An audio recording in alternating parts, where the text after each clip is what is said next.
This week, I'm joined by Lee Neely and Josh Abraham as well. We'll get into that. It's been a lot of people traveling this week, so we've got some folks that kindly lended their help to fill in for the show. First up, we're going to interview Jay Prassel. He's the CEO at our sponsor, Automox, to talk about patch management. In our second interview, Josh Abraham's in studio. He's a staff engineer at Praetorian. We're going to talk about the MITRE attack framework from the defender's lens. In the enterprise security news, Threat Connect is making it easier for folks to manage and create playbooks. SolarWinds has added password management even to the security portfolio. Checkpoint announces enhancements to Halo IoT in their retail management sort of division. Black Hat USA is offering some insights into Intel's security engine. All that and more on this episode of Enterprise Security Weekly. This is Security Weekly, for security professionals, by security professionals. Broadcasting live from G-Unit Studios in Rhode Island, it's the show where we talk security vendors and aren't afraid to name names. It's Enterprise Security Weekly. The Viavi Solutions Observer Platform provides SecOps teams a powerful combination of comprehensive data for threat hunting and incident response that includes wire data analytics and enriched flow records. Using pure, unaltered packet and net flow, Observer presents views across the entire IT infrastructure with threat alert features including scope, impact, and advanced traffic profiling. Teams can use automated workflows to dive into high-fidelity network evidence and more quickly resolve issues, minimizing impact on customers, users, and business operations. Learn more about the Viavi network security solution and download free resources at securityweekly.com/Viavi. That's VIAVI. Is the fear of a cyber attack keeping you up at night? Are you worried that your business isn't properly protected? Keep your network up to date and secure from vulnerabilities with VSA by Kaseya. Kaseya's VSA patch management module installs, deploys, and updates all of your software from a single console. Kaseya's network antivirus provides real-time updates and ensures maximum security. Start sleeping peacefully all night long. To watch VSA in action, request a demo today by visiting securityweekly.com/Kaseya. That's KASEYA. The greatest threat to businesses today isn't the outsider trying to get in. It's the people you trust, the ones who already have the keys, your employees, contractors, and privileged users. 60% of online attacks are carried out by insiders. To stop these insider threats, you need to see what users are doing before an incident occurs. Observe It enables security teams to detect risky user activity, investigate incidents in minutes, and effectively respond. Get your free trial at observeit.com/securityweekly. Welcome to Enterprise Security Weekly, episode 135 for May 1st, 2019. I'm, of course, your host, Paul Asadorian, joined remotely by Lee Neely. Lee, I think this is your first Enterprise Security Weekly? Yes, it is. This is my first chance to try out Enterprise Security Weekly. I'm excited to be here and awesome. Looking forward to a great show. Sweet. In studio with me is Josh Abraham, a.k.a. Jabra. Welcome. This is your first Enterprise Security Weekly as well. It is. Thanks for having me. I'm super excited to be here. Awesome. Thank Sometimes you. Just to join us, to be on the show, you just have to send me a DM on Twitter and magically it happens. It works. And there's some updates. You're releasing some open source tools. Yes. And the MITRE attack framework is transitioning into they've released a new version or some updates to it. They did. Yeah. Which I just briefly saw this morning, so we'll rely on your expertise to walk us through that. So 100%. Couple of announcements before we get started. Register for our upcoming webcast with Observe It and Kaseya, two different webcasts, securityweekly.com/webcasts. If you missed any of our previously recorded webcasts, you can go there to /webcast is where you'll get to everything. We'll put links on there to the on-demand archive as well. A lot of webcasts going on this month and next month, so make sure that you check those out, as it's a lot of fun. I mean, basically, Security Weekly presents the first half, our sponsors present the second half, and everyone learns stuff. I learn stuff on our webcast, so please join so you can learn stuff too. We've heard from our listeners as well that you love our content, but there's just too much of it and you're overwhelmed. Recently released is our customizable listener interest lists. If you go to securityweekly.com/subscribe, you can join that list, and we'll be working on collecting what you're interested in. And when we publish something in that area, we'll send you a notification. Jay Prassel is here with us for the interview. He is a self-described nerd with a big mouth. That's what Jay says. His words, not mine. Jay's an 18-year startup veteran and runs Automox, founded and runs Automox today for all your patch management needs. Make sure you go to securityweekly.com/Automox. We use it here in the studio, so you should too. How about that? Jay, welcome to the show. Hey, great to be here, Paul. Thanks. Nice to have you, Jay. So I wanted to start the discussion and talk about kind of like the problem statement, and specifically what are IT and security teams, maybe there's two different answers, right, struggling with most in terms of patch management today? Yeah, from our perspective, when we think about kind of IT managers themselves and kind of the challenge that they're up against, it really has to do with the issue of probably two things. One, being overwhelmed, and two, having a low level of confidence on whether or not the systems that they manage and interface with on a regular basis are patched and up to date on the OS. All the third-party software is patched and up to date, and whether or not those systems are configured directly or correctly over time. And at the end of the day, when we talk with this audience, we see that this group is struggling simply to keep up. And our research shows that more people simply doesn't solve the problem. There's a level of automation that we feel that these companies and groups need to really solve this problem holistically. And I'll keep in mind that this is a problem that is about the basics, right? And we'll talk a little bit more about how we get to that answer and what we feel the basics are as probably we kind of head through this conversation. Yeah, and I think one of the things that's really made this problem even more difficult is the ease at which you can deploy new infrastructure today. I mean, even think about how we as Security Weekly deploy infrastructure.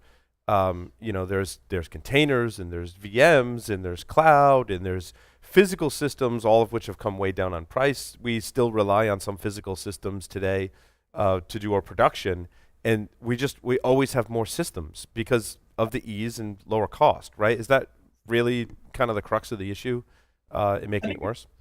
Yeah, I think it's part of the issue. I think the companies that we deal with have new infrastructure coming in all the time and infrastructure leaving. We deal with a lot of companies that will buy new companies. And I think one of the biggest challenges when you think about the issue of patching isn't really the issue of patching the device itself. It has to do with whether or not a IT manager can see the entirety of the infrastructure. Can they know the status of it and then act on it in a very articulate way? One of the challenges we see when we look at customers as a whole is that they've got a lot of tools in the threat detection space. They have a lot of tools that will tell them where problems are, how they exist, and even on what machine it might be. But they don't have any tools that allow them to actually act on those devices. Or set policies that allow them to proactively act on those devices in terms of making sure that they are patched and configured appropriately. And so that really is at the heart of the issue. We think of the world in terms of protection and detection, those two elements.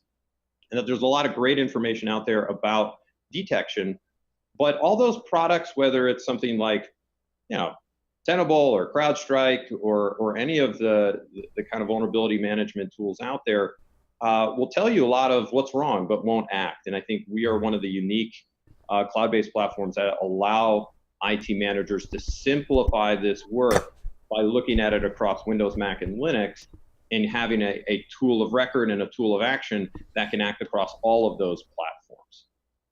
Yeah, it's interesting. When I was at Tenable, I'd often ask the question, like, why do we need to scan for patches? Like, shouldn't they just know what patches are installed and aren't installed? And if they aren't installed, that's your vulnerability report, right? I felt the scanner should do more to find different types of conditions, because we should know. If you have Automox, you know what's patched and you know what isn't, right? Yep. It gives you right on the dashboard. And this wave is coming on shore, right? All of these platforms out there you've gone through this cycle of detection, and we're kind of coming to the end of that as these detection vendors are very competitive with one another. They're looking for differentiation, but they also are delivering, I'll argue, somewhat of a poor customer experience. You think of something let's say Duo as an example, that somebody tries to access the network, Duo looks at the machine and would say, hey, you're not patched. And they would, let's say, block you or not allow you on the network, doing a very good job of that. But if you're on the receiving end of that experience, you go, okay, you understood that the situation of my machine, you understood that I wasn't patched, and you blocked me. Well, that's a poorer experience. I would rather have you patch the system and allow me on the network rather than to kind of isolate me and let me go figure it out on my own. Mm. So I think this wave of dealing with the basics of cyber hygiene, is your system patched, is the third-party software patched, et cetera, is coming on shore. Whether Automox is here or not, I think we just are situationally well positioned to help confluence these two groups of the CISO and the SecOps folks with IT management that have to do the work themselves. And I'm happy to dig into that a little bit more if you like. Yeah, and well, I think that the underlying problem to all of this was to why we're resistant to apply a patch. If you were to poll any group of users, I mean, these could be end users with their home PCs, could be IT administrators, could be security people. I mean, like, raise your hand if you've installed patches and it never broke anything in your entire career. Like, no one's going to raise their hand. Yeah. Patches have broken something probably a lot more than once, right, in your career. Yeah, or required reboots or, modifications to critical services. That's, yeah. Is that the typical fear that you encounter, especially, we still encounter, I'm sure Josh does too, right, and Lee, organizations that really don't have a formal patch management program. And I think a lot of that is built on the fear of, if we apply patches at a more rapid rate, we're going to break stuff, create more work for ourselves, people are going to be angry with us, and the business isn't going to thrive. Yeah, I think you've got a classic kind of headbutting, if you will, between SecOps and IT, right? SecOps wants you to patch the system and keep them all current. You've got IT on the other side saying, hey, it's broke, don't fix it. Where I think what you're talking about is surfacing that concern. And so if you come to Automox and you look at the wall in our office, there's a big statement here that talks about our compelling why, which has to do with raising the world's security confidence. We really want to change the experience that IT managers have with the systems that they manage. And at the heart of that problem is a lack of confidence. They're concerned, exactly what you talk about whether or not a patch is going to break a system. And we talk with customers a lot about this, and what we often find is there's a little bit of, I'll call it maybe cognitive dissonance that exists in their thinking, where they say, okay, if I patch something and I break it, I might have broken that system. And we make the argument that you can probably go and fix that system if something went wrong.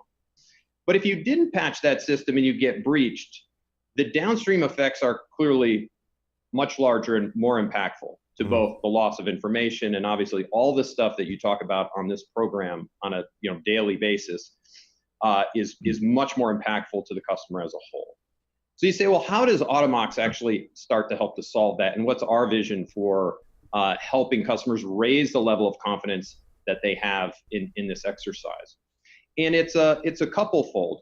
At the heart of the answer, though, is data. We believe that data solves for the lack of confidence. And I'll give you an example. Think of a spectrum. On one side, you've got the execution of just a patch, dumb command running, issue the patch and kind of wince and hope it works. And if you're somebody like American Airlines or even others in your audience, you can think of a patch like a cup. You don't know if there's milk or gasoline in here. And so how does a big company find out what's going on, whether this patch will succeed or fail? If you were sitting across the table from me, Paul, I would slide this glass to you and I would say, hey, you try it. That's an archaic experience. And I think that's an archaic way to understand whether or not this patch is going to succeed or fail. On the other side of the spectrum is really the ability to predict whether or not a patch or an update is going to succeed or fail on its own. And in between those 2 points is a variety of data that we feel will start to help a customer address this concern of whether or not there's milk or gasoline in this cup, whether or not this patch will break or be successful upon deployment. And so that's an area that we're headed down. We don't deploy that information today, but as a cloud-based platform that works across Windows, Mac, and Linux and can operate obviously anywhere in the world or within any infrastructure, the opportunity for us to start delivering that confidence to customers as a result of surfacing this data, we think is a really powerful opportunity for us in the space. And the one that people have just simply ignored up until this point in time. And what I love about that, Jay, is it's automating something that I do today and others likely do as well, is Right. when you're looking at software or deploying software, you go look at the history, right? And whether that's new software you're considering or whether that I have this software and I want to go look and see what other people are experiencing with the patches when they moved like between Mac OS versions, especially, like what's their Right. experience. But also when Right. I'm looking for new software, I'll often go, if it's open source, for example, or even commercial, I'll try and go look at the bug reports. Like Right. how many bug reports are being filed and read a couple and go, like, what are those issues? Were they easily resolved? Were they really like gnarly dependency issues that were happening there? Right. And that's my gauge. But Jay, what you're talking about is actually automating that process, crowdsourcing that information. So I get that in almost near real time. Yeah, and think about what the resistance is. If you go to a production level group and say, I want to automate all of your patching, you know the response you get, which is, Right. hell no, you're not going to do that. Mm-hmm. But if you look at the problem set, you can't keep up physically. You look at, what folks are talking about the management of risk and all the analysis and all the review and just what you talked about of how you go and look at a bunch of stuff maybe before you decide that. You as an individual and teams as groups can't keep up with this process over time. The amount of software is increasing, the amount of the frequency of patching is going up. You simply can't keep up with this. And if I'm a bad actor in the world and I'm looking to exploit unpatched systems, which we see in terms of the WannaCry experience, which we see in terms of the Linux issue that affected Equifax, we know all of these are out there. And if I'm a bad actor, I'm not taking an esoteric route to try and access your infrastructure. I'm taking the easiest one. I'm going to rob your house. I'm going to jiggle the front door. And if it's open, in I go. And as a result, we see, and our research really shows that if you simply made sure your infrastructure was patched predictably and repeatedly, that your third-party software was met at that same level and you configured the devices and maintain them over time, that 80% of the threat surface you could actually automate away. So this is really an issue of, you can't hit what you can't see. And it also is something about, these are the basics. And we really use the term automating, the basics of cyber hygiene as really both our tagline, but also our reason for being in the marketplace. All the investment has gone into the external detection, yet no investment has gone into raising the level of proactive action on the devices themselves. And I think as we move and continue to mature as a company, there's an opportunity for us to allow IT managers to rest a bit more easily in the fact that they know not only that systems are patched across Windows, Mac, and Linux, third-party software, et cetera, but that they can communicate it effectively to their management. They can tell someone else about it. They can talk to regulators, et cetera, in a predictable way, rather than having to stop what they're doing, go look at a system for Linux, a different system for Mac, a separate system for Windows, and have to then manage and deliver reports up into their executive teams. We feel this is a huge issue that automation in a cloud-based platform allows us to solve.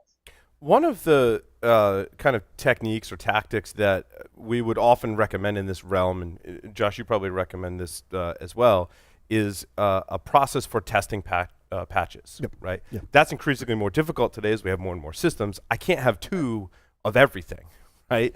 And it has to be an exact copy if I'm going to test it in this way, because my configuration, my applications have to be an exact mirror, and then I can deploy the patch and kind of see what happens. Has that ship sailed, Jay, today, have you found with your customers and prospects? I don't know if I get your question here, Paul. When you say the ship has sailed, whether or not that the idea of testing has left the station, or the fact that people need have a mirrored infrastructure in which to test against? Yeah, I think both. Like, is it feasible to have mirrored infrastructure to test patches, or has that become more difficult because you just have so many systems that move so fast today? Yeah, I think it is sailed in a lot of ways. I think you're not finding companies that have the luxury to allow this to occur. You've got the pressure of, breach and risk sitting over everyone's shoulder at this stage. So we do think, automation and data starts to allow companies to kind of shorten that, if you will, and not have to put that infrastructure in place, et cetera. Certainly, if you're a large company, a lot of folks have heavy test environments that they're pushing patches up against. But on the whole, it's still a very manual process that relies a lot on luck and a IT manager's kind of creativity to put together the program of which they test patches. And I'll give you an example. We talked to companies like American Airlines and others who, when you inquire about how they go through this process, they take a patch, they give it to 5 people, and they wait a week. Is that enough time? Enough people?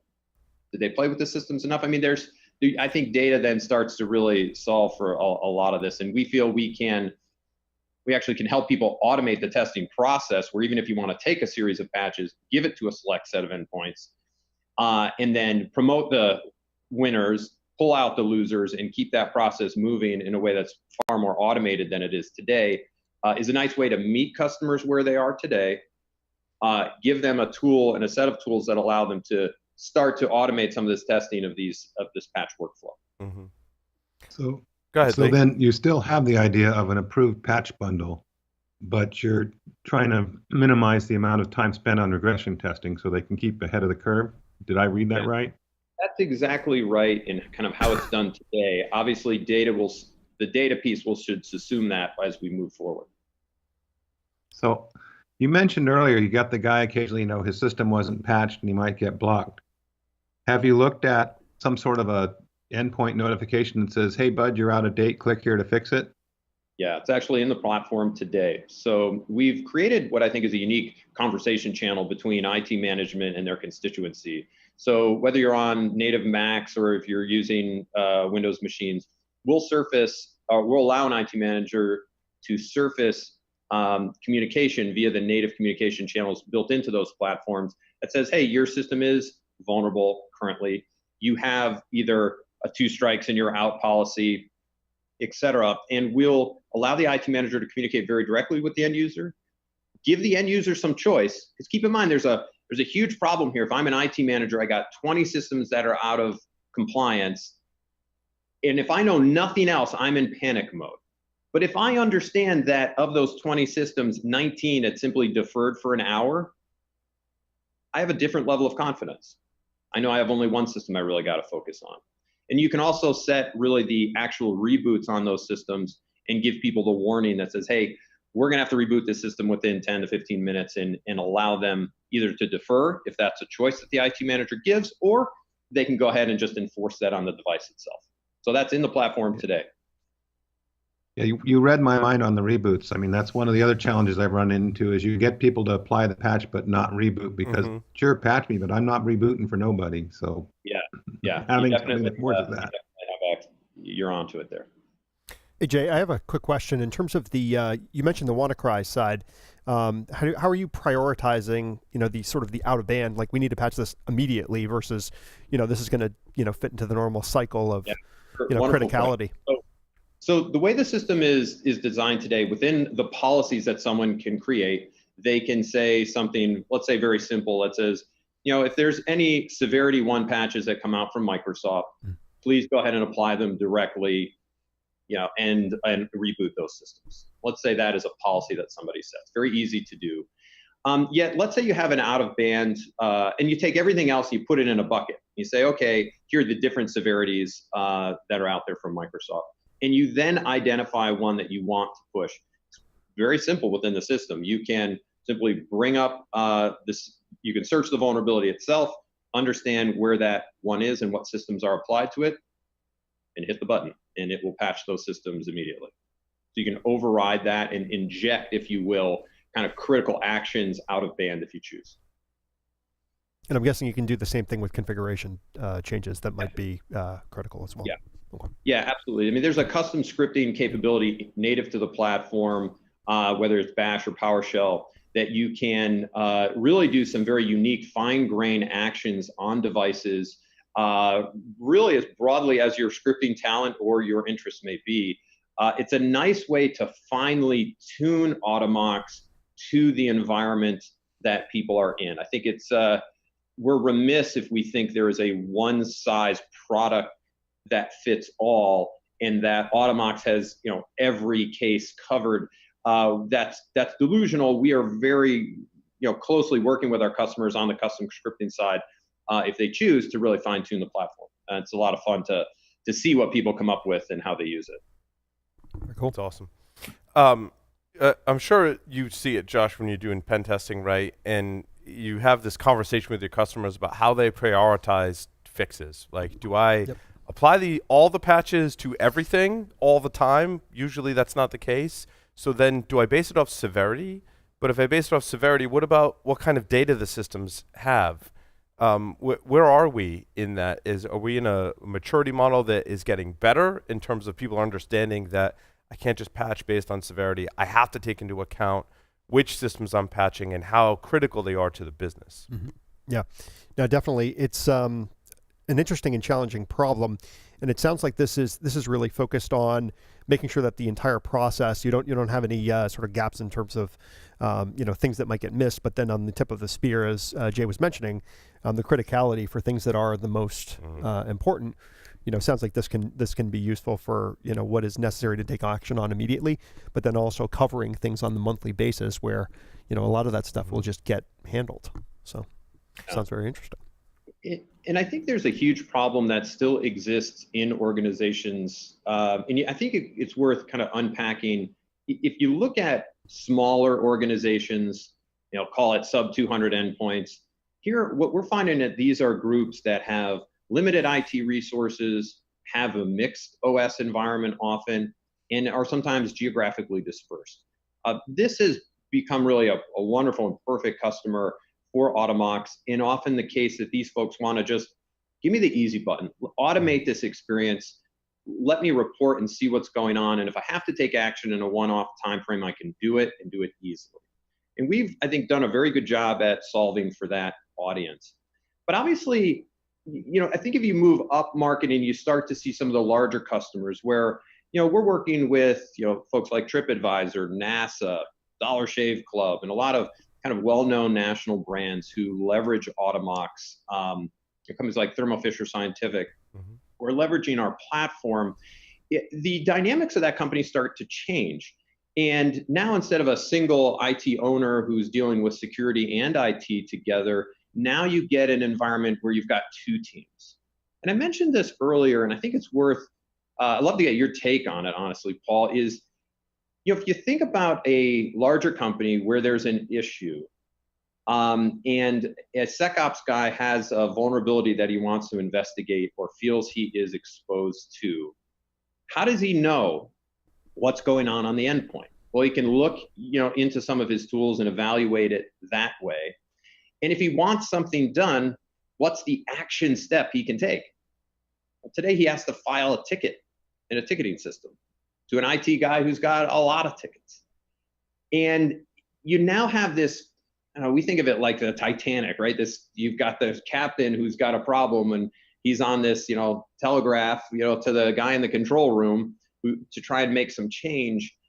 And there's no platform of record, in our opinion, that allows SecOps to see clearly what is occurring on the endpoint itself at a fine-grained level, and no way for IT management to deliver that information in the opposite direction, and allow them to act on it very clearly. And this is our point of view in the world at this stage of the game. We think this is a huge burden for companies that are larger who are using our platform. I'd love to get your take on how you think about that. It's interesting. It kind of speaks to how we use it here, right, at Security Weekly. And before we had Automox, we had a lot of discussions about, okay, what are we going to patch? When are we going to patch it? What's the security impact? And what's the operational impact? And those were two very distinct processes and groups. I would put my security hat on and go, we need to make sure that we don't get ransomware and that these critical patches are applied. And yes, there are different criticality levels of our systems, but that's your problem to figure that out, right? And then production will go, I don't know, I gotta manually go through all the systems or look or script something to figure out what's being patched when, what's most vulnerable, when it's Right. going to be patched. When we had Automox, we were able to come together and have a clear process so that both sides knew what was being patched, what wasn't.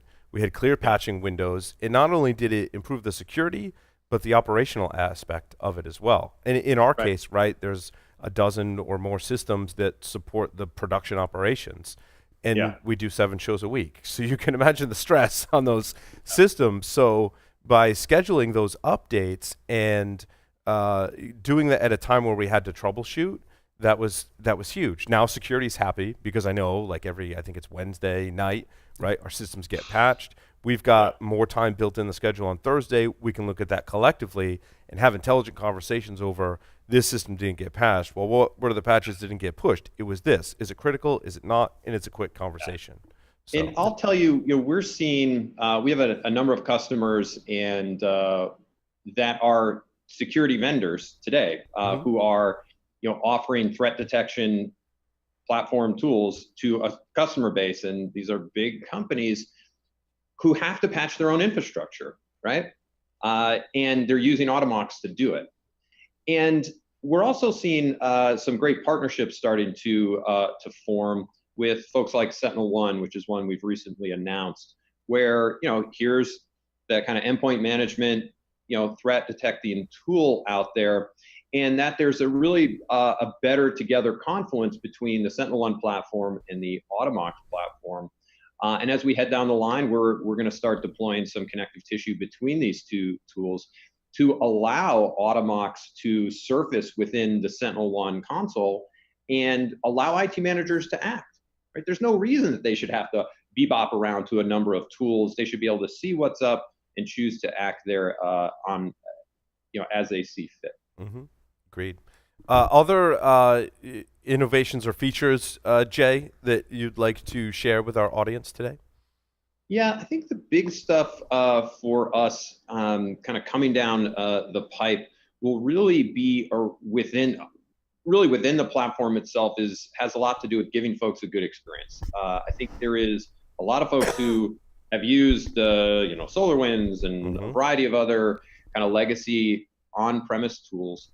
And as the kind of cloud first strategy starts to evolve more within security, we're really paying a lot of time and attention to demonstrating value to our customers in a very early stage. So you're going to see a lot of those changes kind of starting to hit from our perspective.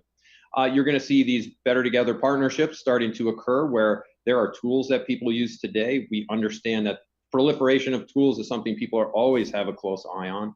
So we're using our API and our relationships to help people compress that. And the final piece that we talked about, and you'll see this more towards the later end of the year, is beginning to surface some of this data. What information that we can gain in our unique position as really one of the only cloud-based platforms out there working across Windows, Mac, and Linux, what data can we start surfacing to customers to change the confidence level? Because that ultimately is the name of the game, right? No one loves patching. Nobody puts patching on their resume. Our customers don't want to patch. If they could stay away from this problem and make it go away, I think they would all do it. But it's essential to it's essential part of the security framework. If you're not paying attention to the most hygienic, basic elements of your infrastructure, you are insecure across the board. I don't care what esoteric tool you have running. If you haven't, quote, patched your shit, you're exposed. So you're going to see data starting to flow out of our platform towards the latter half of the year, and I think that's a key area for us and a unique part of our delivery into the market. I think it's a great usage of your resources, right? It used to be, and I'm sure you see this on pen tests, I certainly did, right?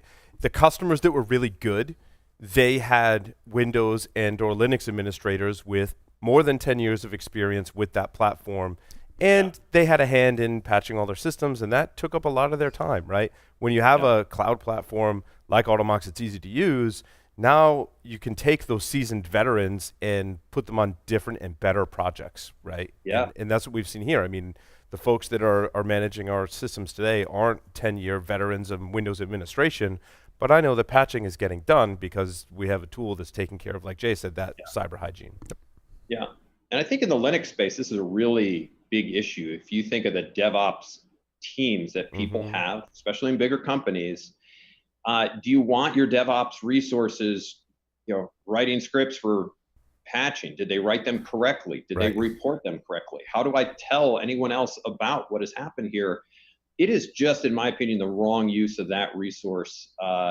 And there really isn't a good tool that manages this specifically in the Linux world. And we built our platform from the go. I mean, the first thing we did was patch Linux systems. That was the heart of it. So we've got a really broad reach across the Linux ecosystem and are highly successful there in an area where most people begin their journey in this patching process on Windows. And if you look at all the platforms that are on-prem out there, what do? They run on a Windows server. Guess what? It too has to be updated. So, we think there's a real unique disruptive approach to solving this problem for customers, whether they are mid-size or large enterprise. We are seeing them kind of communicate this problem to us in spades and finding a real focused, easy to use solution really is kind of ruling the day as they look to deploy this kind of cloud first strategy in security. Awesome. Well, Jay, thank you so much for appearing on Enterprise Security Weekly today. I encourage our listeners to go to securityweekly.com/Automox. Check it out. There's the free trial is that a free trial? I can't remember. Yes, there's a 15-day free trial that you have access to the entirety of the platform. As many endpoints or policies that you choose to create are there. It's a fully supported trial. I think that's important. So if you run into a snag or have questions, we're here to answer those for you and help you through the process. Awesome. Thanks so much, Jay. With that, we'll take a short break, come back, and talk with Josh about the MITRE ATT&CK framework for defenders. Stay tuned.